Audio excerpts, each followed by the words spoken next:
Labvakar! Kā mācītājiem mums nereti ir no vienas puses jāskatās uz sabiedrību, bet to, ko mēs reāli varam un daram, mēs palīdzam individam, jeb tai dvēselē tuvoties Dievam, un caur to tā sabiedrība mainās. Tāpēc es ceru, ka jūs uztversiet šo uzrunu personīgi, nevis domājat, kas citiem jādara, bet kas ir man jādara. Kas uz savu brāli dusmo, tas sodāms tiesā, bet kas saka uz savu brāli ģeķis, tas sodāms augstā tiesā. Kas saka bez Dievs, tas sodāms ēles ugunī. Šos vārdus Jēzus pasaka komentējot bauslu, tev nebūs nokaut, ja precīzāk tev nebūs slepkavot, atklājot tā dziļāko nozīmi.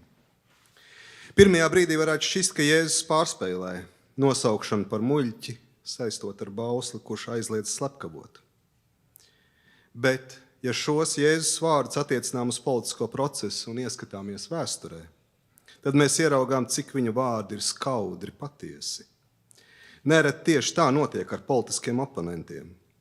Sākumā es savās dusmās nedzirdu savu oponentu, tad es saku, ka viņš ir dumšs, jeb neizglītots un visbeidzot bezdievs. Sekulārā kontekstā es teicu kolaboracionists, citas valsts aģents.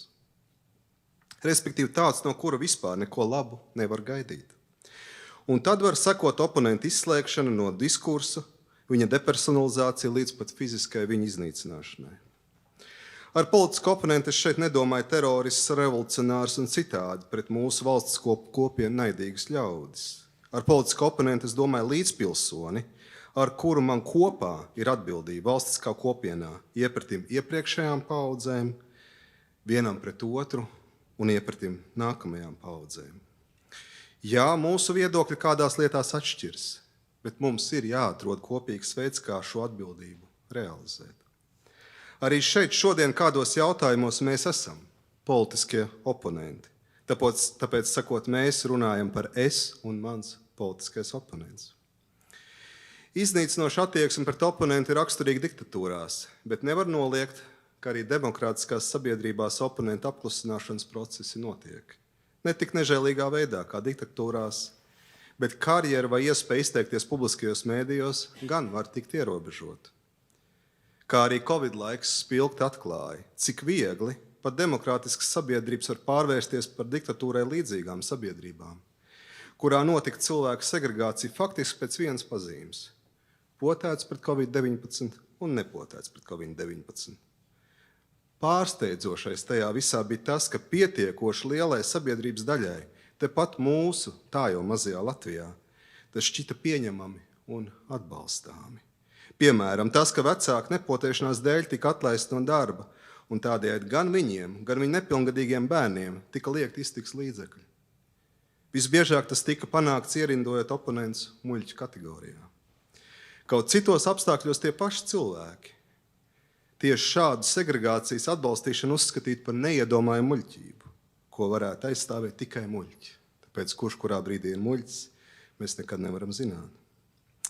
Vācu teologs Dietrichs Bonhoeffers, kurš savā laikā pretojās nacistiem un par to samaksāja visaugstāko cenu, no cietuma rakstīja vēstules, kur citu starpā viņš analizēja muļķības fenomenu. Viņš nonāca pie sekojošiem secinājumiem. Pirmkārt, muļķība ir morāla kategorija, nevis intelektuāla kategorija. Tātad tas ir gribas akts, ne tik daudz intelekta vai erudīcijas trūkums. Otrakārt, tas ir sociāls fenomens. Kļūt muļķim ar kādiem kopā ir vieglāk nekā to darīt vienam. Treškārt, un kas ir, man liekas, vissvarīgākais, ko viņš pasaka, mēs katrs esam atbildīgi, lai katrs pats pretotos savai muļķībai. Un tas, manuprāt, ir pirmais un svarīgākais darbs pašam nekļūt vai nepalikt par muļķi. Un viena no muļķības raksturīgākajām pazīmēm ir iedomāšanās, ka es visu zinu. Un tas ir muļķīgi kaut vai tā iemesla dēļ, ka visziņas atribūts ir piemīt Dievam, nevis cilvēkam. Tāpēc politiskā diskusijā es varu mācīties no oponenta, jo iespējams viņam ir perspektīva, kas tieši man iztrūkst. Un pat ja man šķiet, ka oponents nepareizi saprot lietas būtību, tad mans pienākums viņam to skaidrojot savu redzējumu, es varu kaut ko iemācīties. Nevēlt ir teiciens, ja tu nespēji kādu lietu izskaidrot 7-gadīgam bērnam, tad iespējams tu pats to vēl līdz galam neesi sapratis. Un tā mācot otru, mēs paši mācījāmies. Katrā ziņā politiskajam diskursam būtu jānotiek pārliecinot par viedokļiem, nevis tos uzspiežot vai izslēdzot. Tāpēc, kad nākamreiz gribēs savu politisko oponentu nosaukt par muļķi, atceries Jēzus sacīto. Kas uz savu brāli dusmo, tas sodāms tiesā, kas saka uz savu brāli ģeķis, tas sodāms augstā tiesā, bet kas saka bezdievis, tas sodāms elles ugunī. Paldies!